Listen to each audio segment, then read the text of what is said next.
સાહેબ, મારું નામ ધીરુભાઈ કરશનભાઈ ડાંગર, મારું ગામ ઝાલશીકા છે. હું ઝાલશીકા વસુંધરા સંયુક્ત ગ્રામ પંચાયતના સરપંચ તરીકે અત્યારે માનવ સેવા આપું છું.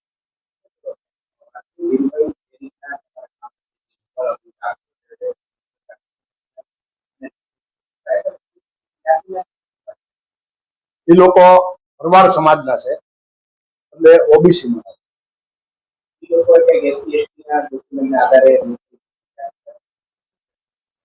એમાં એક ભાઈ એનો હરેશભાઈ છે, હરેશ રેવાભાઈ. એ 2015 અને 16 તલાટી રેવન્યુ મંત્રીમાં સિલેક્ટ થયેલ છે. એમાં એને ઓબીસી નું સર્ટિ રજૂ કરેલ છે. અને વસુંધરા ગામમાં આહિર અને ભરવાડ એ જ જ્ઞાતિ દે છે, અને એ બે ઓબીસી માં આવે છે. વસુંધરા ગામમાં કોઈ એસટી જ્ઞાતિના માણસો રહેતા હોય એવું મારા ધ્યાન ઉપર નથી.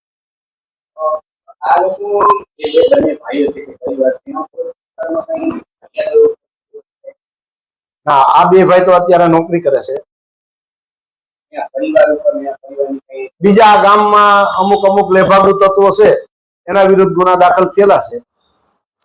બરોબર, એ લોકો ફોરેસ્ટમાં જમીનમાં, ફોરેસ્ટની અમારી બાજુમાં ફોરેસ્ટ છે, મોટી વીડી છે, એની અંદર ભેંસુ સારવા જાય કે બીજી કોઈ પ્રવૃત્તિ કરતા હોય અને ચોરી આ છે તે છે, એમાં ગુના દાખલ થયેલા છે.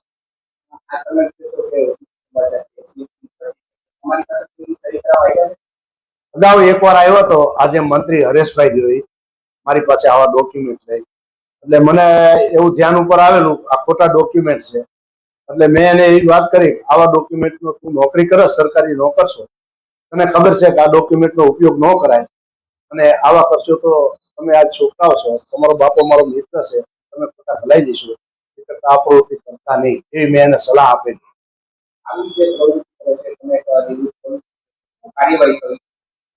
આવા જે લેભાગુ તત્વો છે, બીજા નંબરમાં આ દેશની એક કમનસીબી કહેવાય કે ભણેલા ગણેલા છોકરા અને હોશિયાર વિદ્યાર્થી એ આવી પ્રવૃત્તિમાં, અને સરકારી નોકરી કરતા માણસો જો આવી પ્રવૃત્તિ કરતા હોય અને આવી જે કાંઈ ભરતી કૌભાંડો નીકળતા હોય કે કોઈ પેપર લીકના કૌભાંડો નીકળતા હોય, તો આપણું આ યુવાધન થયું એ નોકરી માટે કેવા વલખા મારે છે. એ નોકરીથી વંચિત રહી જાય અને આવા ખોટા બોગસ કૌભાંડ કરી અને નોકરી કરતા હોય, તો એને ખરેખર સાવ નાબૂદ કરવા જોઈએ. એને કોઈ પણ રાજકીય ઓથ મળવો ન જોઈએ, કે કોઈ પણ અધિકારીઓ જે એમાં જાતું કરવાની ભાવના રાખે છે એ ભાવના અધિકારીઓ પણ રાખવી ન જોઈએ. એને આ બાબતે તપાસ કરી, દૂધનું દૂધ અને પાણીનું પાણી કરી અને વ્યવસ્થિત આની તપાસ થવી જોઈએ. જો આ તપાસ સારી ન થાય તો અમે ઉપર લેવલમાં પણ રજૂઆત કરશું.